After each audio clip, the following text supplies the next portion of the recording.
Oh, how about you guys? Doing great. It's been a little while. Nice to talk to you. Let's start with the VA. It's an outrage. What do you think can be done to fix this mess?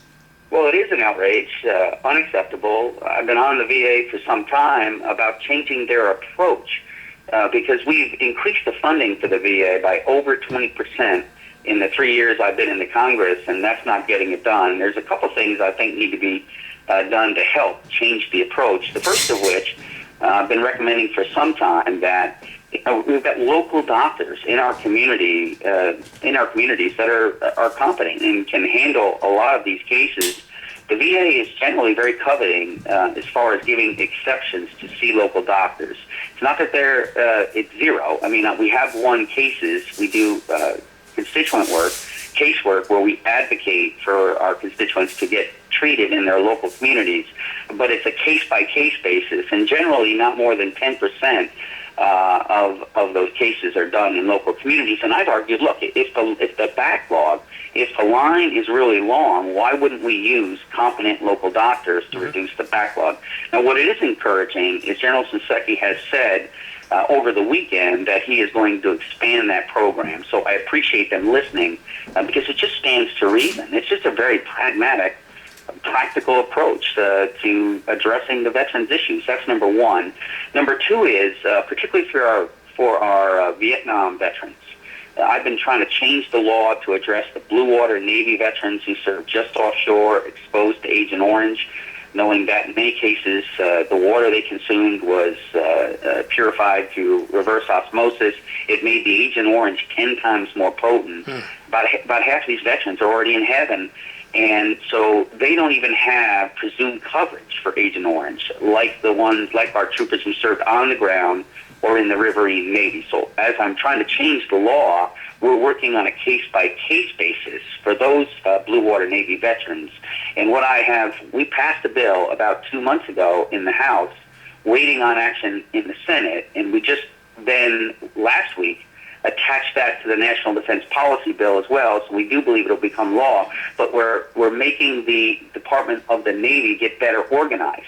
They should already have an inventory of where all their ships were, so that when we bring forward these cases for these veterans exposed to Agent Orange, we can get them completed successfully in a more expeditious manner, and that will help. So those are two ways that we can reduce the backlog for our disability. One is local treatment in our communities with competent professionals, and the second is getting organized to address these cases going forward. Well, is it local treatment already in the works? I mean, I know a doctor who is a vet himself who has a private practice and one day a week spends a day at the VA treating patients there, but wouldn't that make sense to open that up to then their own private practice, say vets could choose their own doctor to go see?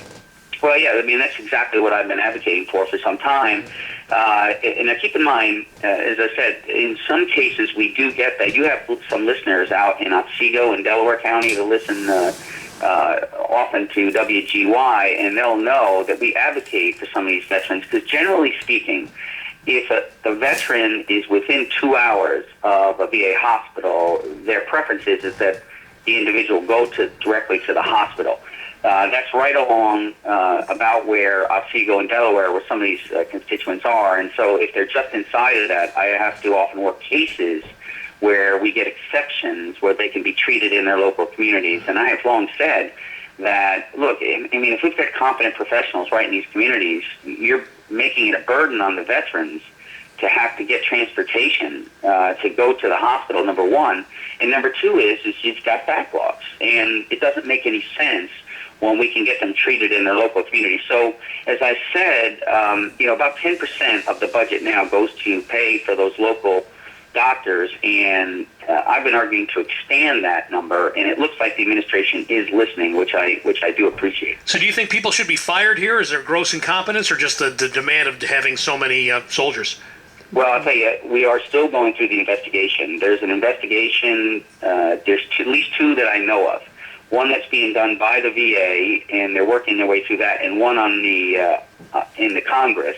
So what I want to do is get to the bottom of all of this before we start firing people. Let's get all the facts. But I will tell you this, it's unacceptable, and it has to change. And I am encouraged that they at least seem to be finally listening now to looking at substantive ways of changing the approach. Because again, we've increased the funding for the VA by over 20% in the last 3 years, and it's clear that doing business in the same old fashion is just not going to get it done. We've got to change our approach if we want to get after this and really get acceptable levels of care. All right, Congressman Chris Gibson, hope to talk to you again soon. Thank you very much for the time this morning. Okay, God bless everyone. Thank you very much. You take care.